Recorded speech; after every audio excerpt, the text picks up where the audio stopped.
పత్రికల సమస్యలను పరిష్కరించాలి. వెరిఫికేషన్ పేరుతో అక్రిడేషన్ లాపితే సమాచార శాఖను ముట్టడిస్తాం. జర్నలిస్టులకు ఇళ్ల స్థలాలు కేటాయించాలి. లోకల్ న్యూస్ పేపర్స్ అసోసియేషన్ సర్వసభ్య సమావేశంలో తీర్మానం.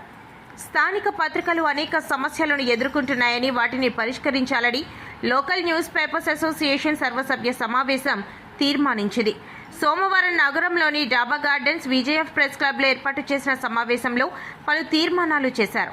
అసోసియేషన్ అధ్యక్షుడు పి సత్యనారాయణ అధ్యక్షతన జరిగిన సమావేశంలో గతంలో పలుమార్లు వెరిఫికేషన్ జరిగిందని, మరొకసారి 5,000 సర్క్యులేషన్ దాటిన స్మాల్ పత్రికలకు వెరిఫికేషన్ అవసరం లేదని, రాష్ట్రంలో ఎక్కడ వెరిఫికేషన్ లేదని సమావేశం అభిప్రాయపడింది.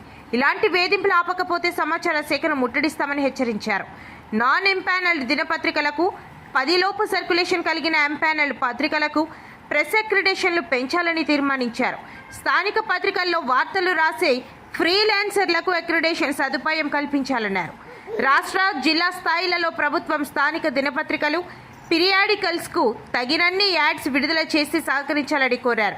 కూటమి ప్రభుత్వం ఎన్నికల మేనిఫెస్టో హామీ మేరకు 4 సెంట్లు చొప్పున జర్నలిస్టులకు ఉచితంగా ఇళ్ల స్థలాలు మంజూరు చేయాలని, ఇతర రాష్ట్రాల్లో మాదిరిగా 10,000 రూపాయల చొప్పున పెన్షన్ల సదుపాయం కల్పించాలని కోరారు. జర్నలిస్టులపై దాడుల నివారణకు అటాక్స్ కమిటీలను వేయాలని, ప్రమాద బీమా సదుపాయం కల్పించాలని తీర్మానించారు. ఈ కార్యక్రమంలో సీనియర్ జర్నలిస్టులు పూజారి సత్యనారాయణ, హరినాథ్, కేఎం కీర్తన్ రావు, గుప్తా, మెటా Krishna Rao, R Abbas, Shashi, M Srihari, Muralikrishna, Ramana, S సత్యనాశిరావు, బిఏ నాయుడు, కిషోర్, కేకే రెడ్డి, పృథ్వీరాజ్, రాధా, వాసుదేవరావు, సురేష్ తదితరులు పాల్గొన్నారు. సరే అనుకున్నాం. అయినప్పుడు కూడా ప్రభుత్వం ఇస్తున్నటువంటి అరకొర అక్రిడేషన్లో కూడా వెరిఫికేషన్ చేసి సర్క్యులేషన్ ఎంత ఉంది మీకు అని చెప్పేసి వెరిఫికేషన్ చేసి ఇస్తామని చెప్పేసి సమాచార శాఖ స్థానిక పత్రికల్ని వేధింపులకు గురి చేస్తున్నాం. ఇది సరైనది కాదని చెప్పి మేము భావిస్తున్నాం. గతసారి ఒకసారి, అంతకుముందు ఒకసారి వెరిఫికేషన్ చేశారు స్థానిక దినపత్రికలన్నింటినీ. పదే వెరిఫికేషన్ చేయడం అంటే ఇది న్యాయం కాదని చెప్పేసి మేము చెప్పదలుచుకున్నాం. అదేవిధంగా రాష్ట్రంలో ప్రెస్ అక్రిడేషన్లు విడుదల చేసేటప్పుడు ప్రత్యేకంగా ఇన్స్పెక్షన్లు చేయటం, ఆ రిపోర్ట్ను ప్రాతిపదికంగానే అక్రిడేషన్ ఇవ్వడం అనేది రాష్ట్రంలో ఎక్కడా లేదు. ఈ దఫా లేదు, గతంలోనూ లేదు. కేవలం వెరిఫికేషన్ అనేది రాష్ట్ర ప్రభుత్వం యాడ్స్ విడుదల చేస్తున్నప్పుడు ఎంపానల్మెంట్ కోసం మాత్రమే వెరిఫికేషన్ తప్ప అక్రిడేషన్ కోసం వెరిఫికేషన్ లేదు. అందువల్ల దాన్ని విరమించాలని చెప్పేసి మేము కోరుతున్నాం.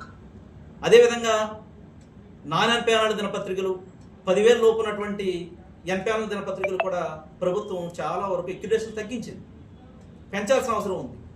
ఎందుకు పెంచమని అడుగుతున్నామంటే, చంద్రబాబు నాయుడు గారు, పవన్ కళ్యాణ్ గారు ఎన్నికల మేనిఫెస్టో విడుదల చేస్తూ ఒక మాట అన్నారు, గత ప్రభుత్వం అక్రిడేషన్ తగ్గించింది, మేము అధికారంలోకి వస్తే కనుక అక్రిడేషన్ పెంచుతామన్నారు. కానీ సమాచార రంగంలో స్థానిక పత్రికలు ప్రముఖ పాత్ర పోషిస్తున్నాయి. ప్రభుత్వంతో సమానంగా లేదా పెద్ద పేపర్తో సమానంగా అనేక మంది ఈ వృత్తిలో, ఈ ప్రొఫెషన్లో కొనసాగుతున్నటువంటి నేపథ్యం చూస్తున్నాం. ఆయా పత్రికలు ఈ రోజున అనేక సమస్యలు ఎదుర్కొంటున్నాయి. ప్రభుత్వం నుంచి చేయూత ఆ పత్రిక రావాల్సినటువంటి అవసరం అయితే ఉంది. వారికి ఇస్తున్నటువంటి అక్రిడేషన్లు అంతంత మాత్రంగానే ఇస్తున్నారు. ఇస్తున్న అక్రిడేషన్లు కూడా కఠినమైన నిబంధనలు పెట్టి ఆపే ప్రయత్నం కూడా సమాచార శాఖ అధికారులు చేస్తున్నారు. అది సబ్బు కాదని చెప్పేసి మేము భావిస్తున్నాం. వెరిఫికేషన్ పేరుతో అక్రిడేషన్లు ఆపాలని చెప్పి చూస్తున్నారు. అలాంటి ఆలోచనలు విరమించుకోవాలి సమాచార శాఖ. అదేవిధంగా యాడ్స్ కూడా జిల్లా స్థాయిలో కానీ రాష్ట్ర స్థాయిలో కానీ స్థానిక పత్రికలకి దాదాపు ఏమీ రావట్లేదని చెప్పాలి. ప్రభుత్వం కూడా ఆలోచించి ఈ స్థానిక పత్రికలు, డైలీస్ కావచ్చు, పీరియాడికల్స్ కావచ్చు, ఏదైనా కానీ యాడ్స్ రూపంలో సహకరించి వాటి అభివృద్ధికి సహకారం అందించాలని చెప్పేసి మేము కోరుతున్నాం. తర్వాత స్టేట్ లెవెల్లో కొన్ని సమస్యలు పెండింగ్లో ఉన్నాయి. ఇప్పుడున్నటువంటి యూపీఏ ఎన్డీఏ గవర్నమెంటు ఒక విధానాన్ని తీసుకొచ్చింది. మేము అధికారంలోకి వస్తే కనుక జర్నలిస్టులందరికీ ఇళ్ల స్థలాలు ఇస్తామని చెప్పి ఎన్నికల మేనిఫెస్టోలో కూడా రాశారు. ఆ హామీ మేరకు ప్రతి జర్నలిస్ట్కి కూడా 4 సెంటుకు తగ్గకుండా ఉచితంగా ఇళ్ల స్థలాలు ఇవ్వాలని చెప్పి మేము కోరుతున్నాం.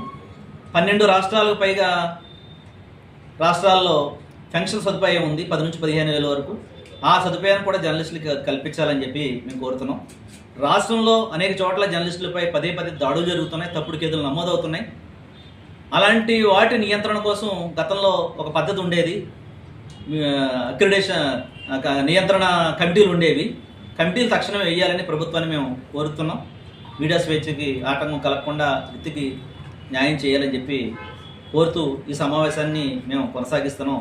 ఈ సమావేశంలో తీసుకున్న నిర్ణయాలు ఏవైతే ఉన్నాయో, తీర్మానాలు, ఇవన్నీ కూడా ప్రభుత్వం దృష్టి తీసుకెళ్ళి మా సమస్యలు మేము పరిష్కరించుకుంటామని చెప్పి తెలియజేస్తాం.